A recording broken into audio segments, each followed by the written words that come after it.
Hello,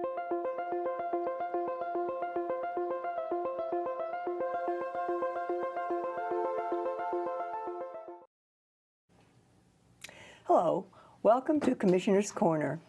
I'm Beverly Roberts, a resident of Ward 5 in Radnor Township, and today we're here to discuss the goings and comings of Radnor and especially of Ward 5 with John Nagle, who is our current commissioner. We also have as a special guest Moira Mulroney, who is going to be, maybe I should just call her a candidate for Ward 5 commissioner, because John has chosen not to run for re-election and Moira is running but uncontested. So it's going to be an interesting conversation with the two of them. Good morning, John. How are you, Beverly? Good morning, Moira. Good morning. So how's everybody today? You're looking forward to going away. You're looking forward to coming in. Is that how it goes? Yep. Absolutely. It's been a fun 10 years. 10 years. 9 years. You've and a half done your at this service, point. John. And the history was I had 13 years on Parks and Rec, chaired it for 5, and the EAC for 3 years, and I chaired that also. And I was mentioning to Moira the trail. I was the chair of the Parks and Rec board when we did all the hearings for the trail, and we had rooms full of people who were opposed to the trail, which is really hard to believe now, but it's a very typical thing, and it was a lot of fun. You never know what kind of challenges you're going to face. Oh, not day to day. And every other Monday. Well, we thank you for all the years of service that you've put in, John, and I'm sure you're looking forward to a life of leisure. I've never found retirement to be leisure. My experience has been might want to go back to work so you can get a rest. Take a break. Well, I'm sure that most of the residents, or probably all the residents, at least in Ward 5, have come to know and love you and are looking forward to learning about who your successor is going to be.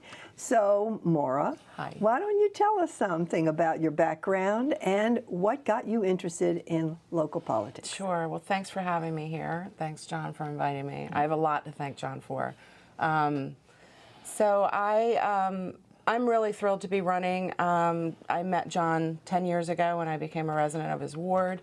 We happened to live next to a park, so there was some engagement with the township around the park, and he's just always impressed me as being such a dedicated servant to the public, and is always very accessible and easy to get in touch with. So that kind of started my understanding of what the work of a commissioner is like. And a couple years ago, I joined the Radnor Democratic Committee. There was, at the time in my precinct, there was not a committee person, so I got involved to get out the vote and man the polls on election day and support our other Democratic candidates for election at all levels. And that was a very exciting opportunity for me to sort of get into the local politics.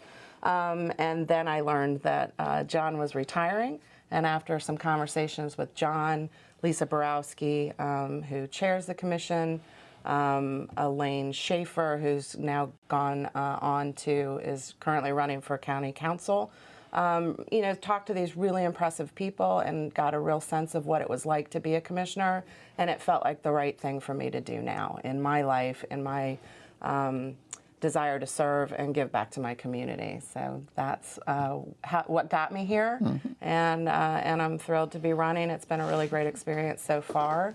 Winning a primary was super fun, and I'm very proud of that. It wasn't very hard with great friends like this getting my back, but so now I'll go through the general election. I am unopposed.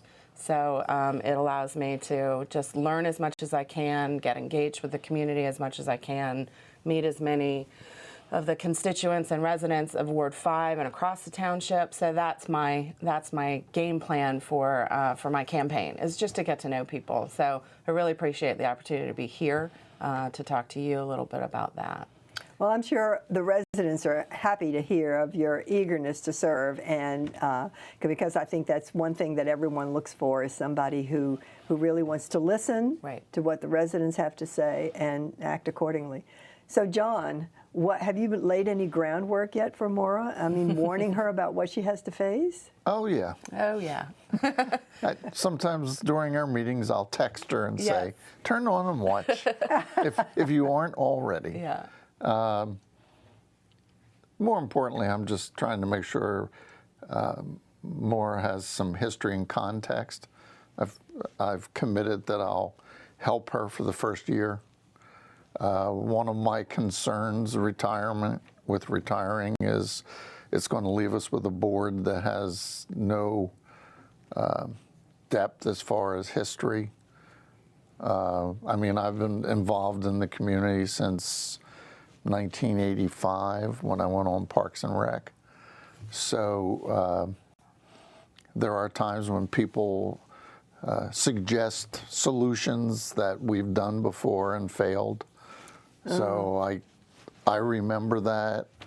I also went on the board when we were having the crisis with finances and with, the manager left, the finance director left, cleaned house basically.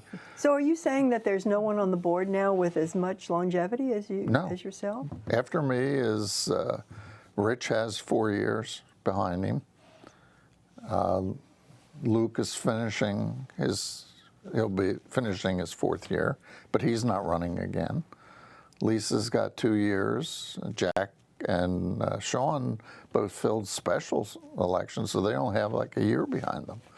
So Moira, you're listening to that. You see the benefits of remaining long term. Absolutely, absolutely. And I do rely on John for the, he's been very helpful in helping me understand who the players are, what's come before, sort of how hard it was to gain some of the important improvements in the township, and how important it is to maintain the successes that the commissioners have achieved, and really continue the tradition of transparency and access, and a lot of that goes to John. A lot of years put hard work, kind of uphill battle, and some really incredible things like the trail, as he was talking about. What a great asset to the community, and people don't understand what it took to get there. So I'm trying to learn as much of that as I can, and I will definitely have him on speed dial when I have questions after I take office.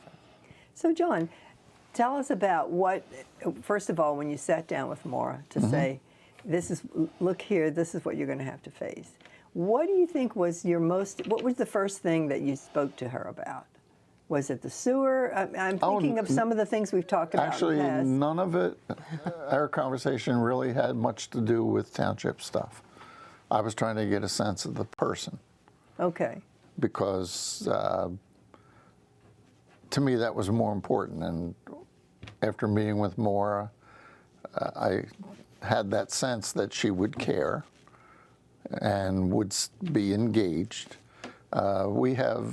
Unfortunately, we have a few commissioners who never read the packet ahead of time.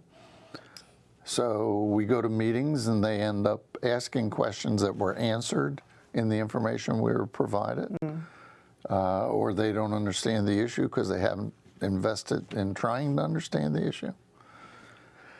So again, it was more of that. I don't even think we talked about the township, really, the Not first really. time. I mean, I was interested in your take on what was important to Ward 5. I've started engaging with the traffic study that's going along County Line Road and affects both our county and Lower Marion, and so those sorts of things. We talked some issues, but really it was,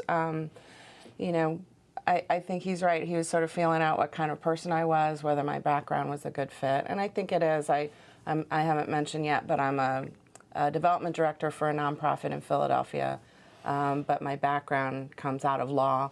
I was an assistant district attorney in the city, but I've been a nonprofit for about 15 years now, so I really understand budgets.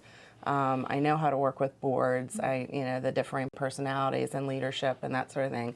So I think those are some of the technical skills that I bring to the role. But it was also, I think, could I take it, these long meetings with angry constituents and every other Monday night might go, to midnight and that sort of thing. And I'm up for it. I'm definitely up for the challenge.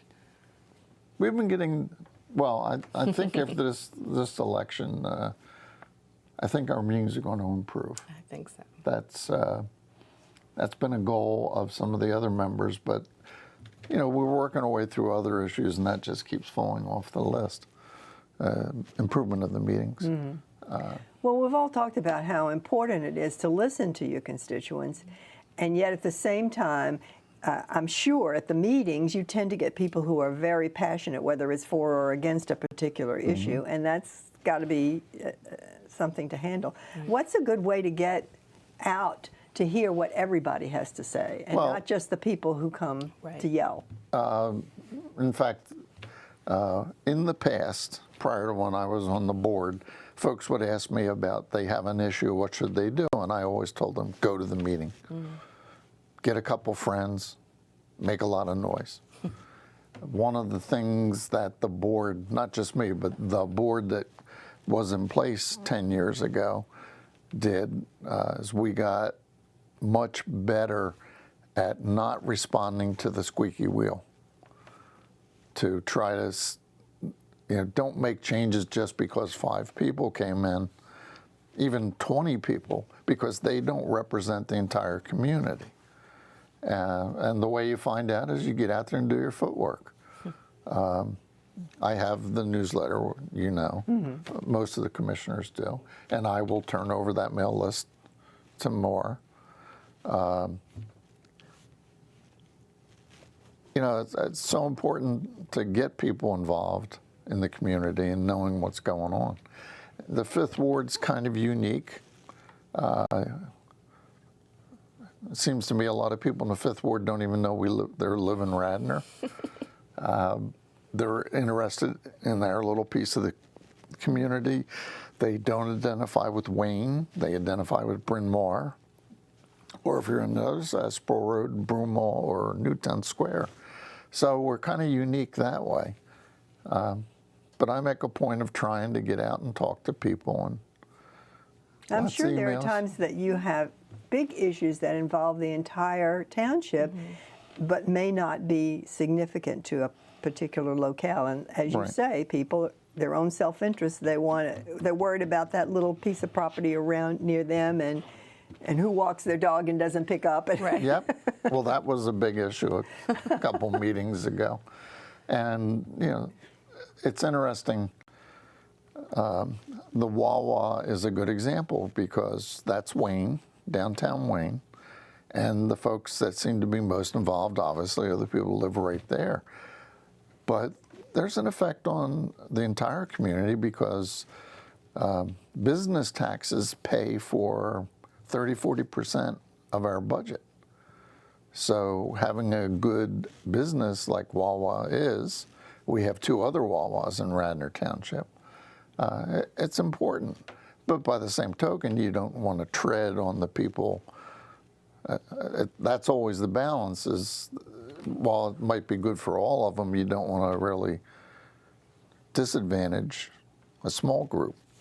And so that becomes, but we have our own Wawa, and we have our own Wawa problems with traffic up there. And when the trucks come in. Coffee's good. A lot of people going in there. Oh, that place is jammed. And you get a sense of that too. I talked to some of the customers about, Wawa in general. And they, one of the concerns people had in Wayne was all the traffic. But when you talk to folks at Wawa's, they're almost always people from the area. In other words, it doesn't become this destination that you drive 5 miles for. Sure. You go on by, it's convenient, you stop in. People worried about folks jumping off 476 to come down to the gas station. Well, there's a gas station right across the street that's open 24 hours a day. And I don't see any great influx of people going there.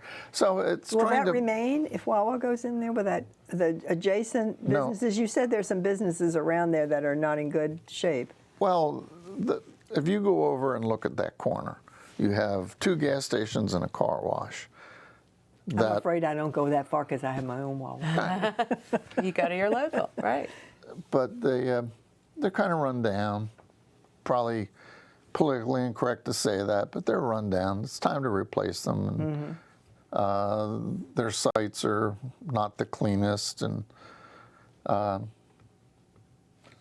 what kind of business? I mean, car wash is a terrible thing to live next to because the noise. I'd be very happy to be getting rid of a car wash. So we'll see how it plays out. It was turned down. Their application was turned down, and they have since filed a lawsuit against Radnor. So we'll see how that plays out. Now, who's going to decide when you say they go into court? Where? Delaware County courts will make the decision, assuming, and then there could be appeals. So it could literally work its way up to the Supreme Court of Pennsylvania. It won't, but it could. That's the path. Now, does Radnor have an attorney who is to support our? Oh, absolutely. What is our point of view, that we don't want it? Is that officially our point of view was it didn't meet our zoning requirements and our codes, plain and simple. And that would be our defense. And they will have to show that either they meet them or they meet the intent, things like that. And yeah, we have a law firm. We pay a lot of money in legal bills. That's been the biggest eye-opener of the 10 years, is how much we pay in legal bills. So, I'd like this as an example of what I think John has always brought to the Board of Commissioners, is that he takes the time to look at the whole issue. He talks to the constituents. He mentioned talking to the customers of Wawa and trying to gauge what everybody across the township might want. And then use what he knows about management of a township to balance those interests of building good business and encouraging businesses to come to our community, while also balancing the quality of life aspects. So, learning from John, I'm hoping to apply that when I take office as well. This is a good example of that. The township is not static. It's always changing, and you have to be very careful about those changes and what the effects they'll have, positive and negative. And sometimes that is the problem, is folks don't take the time, don't know the facts. We often have people come to the podium and speak who, to put it bluntly, are clueless. Well, it's my impression, and can correct me if I'm wrong, very often people get passionate about the small issues because they affect them directly. And you get to talk about capital expenditures and bond issues, and then they lose it. And then it's really up to the Board of Commissioners to make these decisions without much, am I right? Yeah. Input from for example, we had a special meeting recently where we were talking about funding of external groups. So that includes the Wayne Senior Center, the Wayne Art, whatever. I know what you're talking about. Yeah, I forget the Wayne Art Center. Yeah. That's what was Wayne Art Center, Wayne Senior Center. Surrey Services, the library, and the discussions.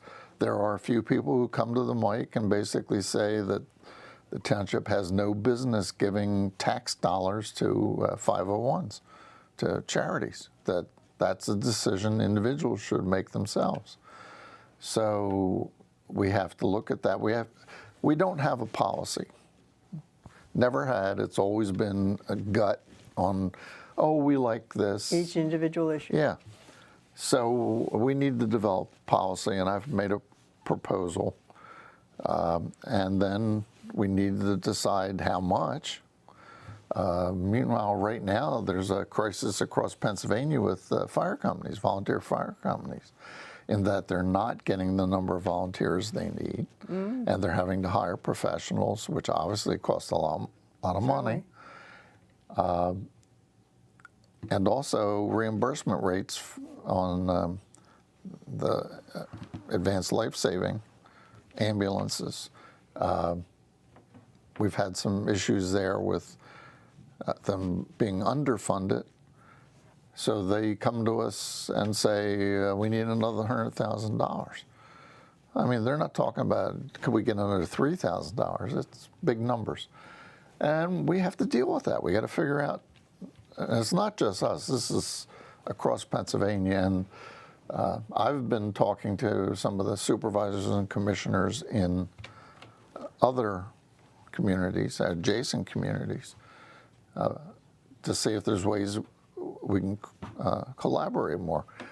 And it's secondary, the history of volunteer fire companies in Pennsylvania, or the old part of the United States, let's say, such that that's an impediment sometimes to plans because, as you know, in addition to being a fire company and fighting fires, they have a social aspect. In the way old days, there was an Irish fire company and an Italian fire company and a Polish. I mean, it's quite amazing. Volunteer fire companies started in Philadelphia. I mean, that's where their origin was. So we have those kind of funding issues, and as you said, we get somebody from the fire company stands up and tells us what they want, and we get somebody from the library, and we get somebody from the senior center, and each is supporting their cause. But I don't know that any of them step back and say, how does it fit in with the whole picture? Right. So. Well, you know, as you know, I live in a community that's not a designated 55 plus, but it has attracted a lot of older residents. Right. Maybe we need a campaign there for people who have not yet had to have that ambulance come, but see it come almost on a daily basis for somebody else in the community. Right. That when we get those solicitations in the mail, that it's something that they really need and not just something extra. Right. We're not paying for lunches for the guys. Yeah. We're trying to sustain a viable fire department. And well, what I've tried to do over the years is every time, for example, Bryn Mawr Fire Company is responsible for our area. The other side of Sproul, it's Bryn Mawr Fire Company. Mm-hmm. When they do their fundraising, I always try to include something in my newsletter about it. Because not just ambulance, but your homeowner's insurance would be significantly more if we didn't have a competent fire company. Sure. And if it went to the fact that the township had to provide that service, now you're talking millions of dollars. And it could be quite an impediment. So. Well, it looks like our time may be running a little short now, and I know we haven't gotten to nearly all the things we wanted to talk about, but I just want to remind all the viewers that if you have questions or comments about anything we discuss at Commissioner's Corner, do not hesitate to send in your comments. They're all welcome to Radnor Ward 5, I'm almost getting it wrong, Radnor Ward 5 at gmail.com. So we look forward to hearing from you, and we look forward to the next time we get together. And maybe by then, Moira will have a little experience under her belt and can give us some of her own opinions. Absolutely. Thanks for having me. Thanks so much for coming. Really appreciate it. Thank you, Beverly. Thank you, John. Right.